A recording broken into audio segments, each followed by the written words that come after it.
back with our next FSL video, and because it's the end of the year, the winter period, end of year break, winter period in the Northern Hemisphere, we decided that we'd do a little bit of an end of year retrospective.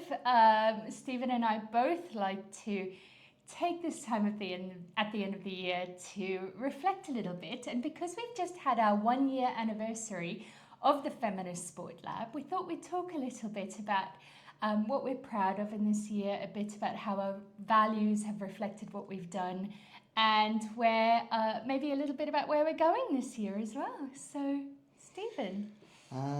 Yes, as you say, sometimes you're just working so hard all through the year. I personally very rarely take time to just sit back and reflect. But the one time of year I will do it is this winter holiday. It's coming to the end of the year. And it's been our first full year of the Feminist Sport Lab, because we were formed late in 2023, very late, wasn't it? That's right. I think it was end of November, beginning December. Yeah, so we've had a full year of activities, and of course a major activity that viewers of the channel will know, this year we started the channel. That's right. So it hasn't been a full year of this channel, but it has been a full year of FSL. Yeah. And so people who only know us through the channel won't know that we have other activities going on all through the year as well. So we do have monthly meetings for all our members they're online, because we've got members in all continents, haven't we? All over the world, that's right. So we have to do it online, but it's great, and so we have that going on regularly, and the YouTube channel just kind of sees the public face, and the channel's not been going long. But that makes me reflect. We started in the first week of September, so that's already been a number of months now that every Friday we've put out a new video. I'm very proud of that, actually. Well, you should be proud, because you're the one doing the editing. So, I do most of the editing here. Yeah, I'm not. But I'm really proud of this channel and what we've done, and I have to say, when we first started this channel, I thought it might be quite difficult to put a video out every week on every Friday, but I think we've both found it really fun and interesting to have these conversations. Both of us have been bloggers in the past. We've both written a number of different blogs. You, for many years, did a weekly blog when you were at Nottingham. And I think we enjoy that process of weekly sharing our thoughts and updates. But there has been something for us about this conversational video format that's been really fun and interesting, and feels very exciting to me to be able to share in this way. Well, we've always had these conversations that I found really interesting, and so doing them on camera was a bit of a challenge. I worried, would we get through it? But then if you look at some of the videos we've put out, we've spoken for nearly an hour unscripted without even having to put any edits in. So I have to say, for anyone who this has been the best training in terms of being able to speak to people on camera, to learn, I think, about how our conversations come across. And to anyone who is worried about public speaking, worried about would they be able to have long unscripted conversations, this really is the best training for that. And I would genuinely encourage anyone to do it. I think what I was scared of, this is not what this video was meant to be about, but it's interesting. What I was scared of when we first started was, when you write a blog post, you have opportunity for editing. Even if it's very quick editing and getting the blog post out, there is still that editing that goes in. But with these conversations, we're doing them in real time with very minimal editing. Most of our videos have just been one take. Yes. And there's something for me personally quite freeing about that, and quite freeing about using my voice and sharing our thoughts. So one thing that comes across in it, and talking about what the FSL values are, so I think it ought to be clear, and I hope it does come across in some of the videos, that we're not sort of a pressure group or anything, and we have had some approaches asking us to put out statements about policies and so on, and I think other people are going to be better at that than us, and what our strength is and what FSL is about. We are a research lab, aren't we? Yes. So that's the thing. We're about the academic content, the intellectual content. So if you look at like our videos about Liberty in Her Names and Mary Wollstonecraft, I think we're wanting to explore the kind of intellectual and academic basis in this space, which is about Definitely. women's participation in sport. And I think it's very easy for people to think that we are an activist organisation, which I think we have never put ourselves forward as being, because we know that that's not our role. We think that there are amazing organisations doing that already that we couldn't do as well as they do. I'm thinking of Athlete Ally and other organisations in this space. And we see the way that we can contribute something hopefully helpful and useful here is through that intellectual, moving that conversation forward through academic work and through academic thinking. Yeah. That's not to say that we don't have members who are activists and athletes. Yes. But I think our primary focus as a research lab is to be able to contribute in that way. And I think we need people who are good at all these different things. So I mean that all connects. I think it's good. It helps the kind of academic scholarly basis if we have participation from people who are athletes. And it also helps them because I think for a lot of them, they do want and are really interested in the scholarly, academic, intellectual conversation. And it helps to bolster them in their activism and in their athlete work as well, to have this close interdisciplinary connection. Yeah, and the other aspect of it, you know, when we get approached, will you put out a statement on this or that, is... You and I, right from the start, we didn't want to be reactive or responsive to other people's agendas. That's right. We're very much, our aim is to put forward our own agenda, which is a positive one. It's about inclusion. It's about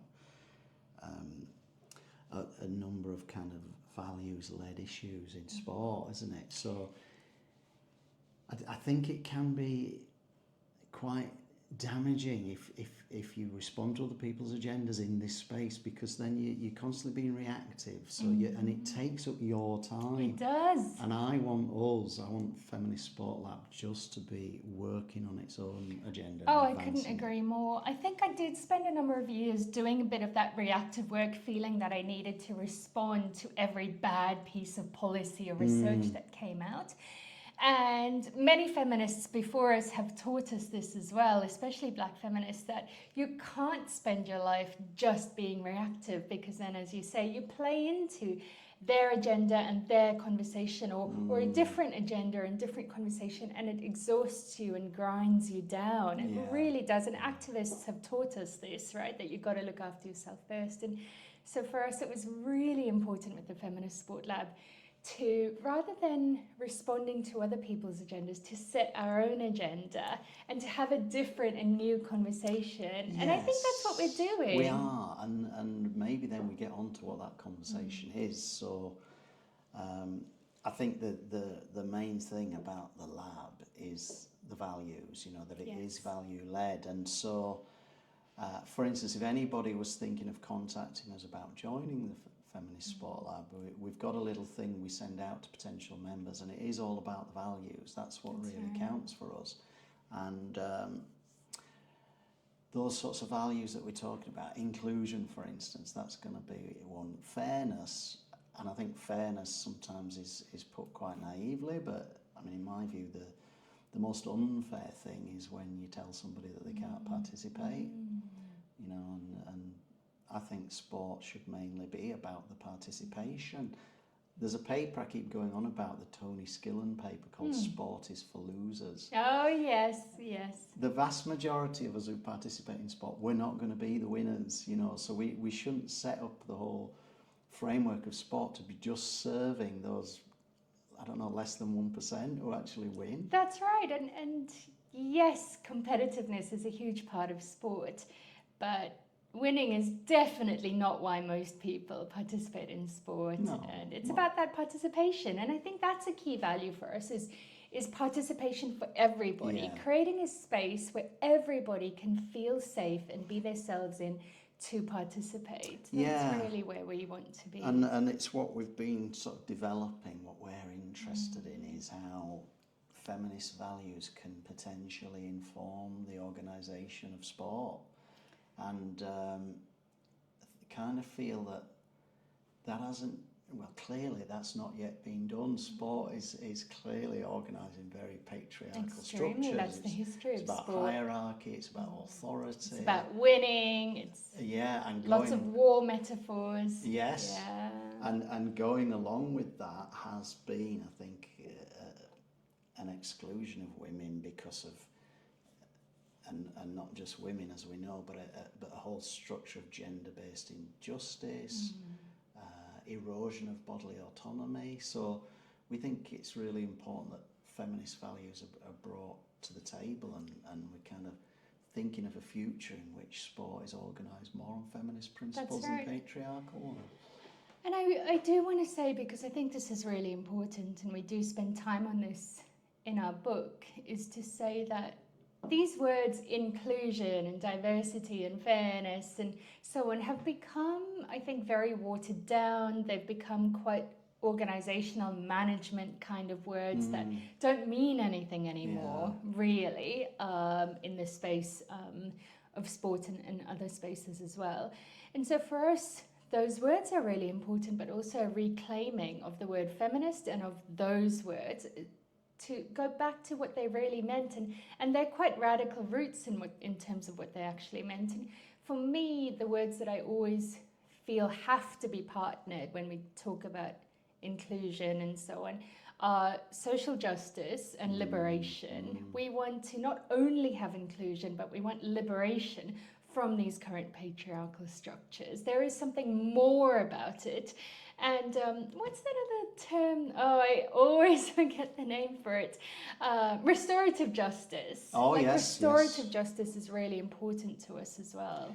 It is. I mean, if you corrected all the injustices tomorrow, that wouldn't be enough, because there's many groups of people with huge historical disadvantages, so we wouldn't be starting from the same point, would we? No, well, I mean, even if you just think about, we're about to have our first trillionaire, you know, and yes, and, you know, if that happens, even if we had full gender equality tomorrow, that would still mean massive inequality within the world. So, yeah, I think for me there is that. It's like I really want to be very clear that we can't work on gender and these things without thinking about sexism and misogyny and racism and transphobia and ableism and, you know, all of those. Just general wealth inequality and injustice. Definitely. Yes, exactly. Yeah, I mean, they're all connected. So so it's a bit of a kind of strange answer to where we started out thinking, like, what we've been proud of over this last year. But I think what I'm proud of our values, and I'm proud of the way we've been sort of implementing them in the Feminist Sport Lab. That's the key thing, I think. And in our activities, I think it kind of informs that. I hope our members see that we are inclusive as an organisation. We include all our members in the conversation. And to go back to what you said earlier about the way that we bring new members in, is we're very, very open to new members joining us, because we are building this collective of people who hold these same values.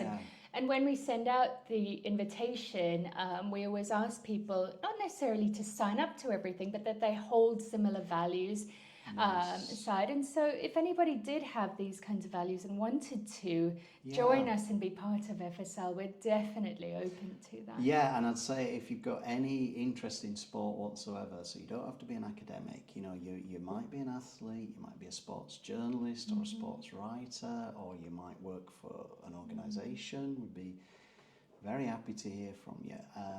And then the other thing, just on more practical on what our activities are, rather than sort of list them in this video, which could be a bit boring, if you go to our website, we do have our first annual report is on there. We so do. it's- I'm so proud of So it. it's a PDF you can download, and that'll tell you a bit more about what we've been doing. And we this have to last say a year. very big thank you to our research assistants, Charlie and Sophie, for all of their work. Not only on that, but throughout the year as well. Yes, thank you, Charlie and Sophie. And they really helped put that report together, didn't they? Definitely. And so our website has become this repository for all the work that we're doing. We've got blog posts and news and everything on there, but that annual report is on there. And that was a great way for us to reflect on where we are and where we'd like to go as well. And part of that, again, thinking about the feminist values and feminist ways of working, is within FSL, although me and you are the faces, I guess, of FSL, the work that we do and what we decide to take on in terms of projects and so on is very much not only informed by, but also developed by our members in various different ways. And as we've always said, and as you started this video by saying, we never want to be a single issue research group. We think feminism is, feminism can be applied to so many different aspects and in so many different ways. And I think I'm really excited for some stuff that we might have planned for the new year that's going to be co-developed with our Well, why don't we talk about that research in next assistants. week's video, because that'll be due to go out near New Year's Eve, won't That's it? right. Yeah. So what about if we leave that there for now? I think so, And yes. maybe just wish any viewers a happy holiday. Very happy holidays, and we'll see you again in our next video.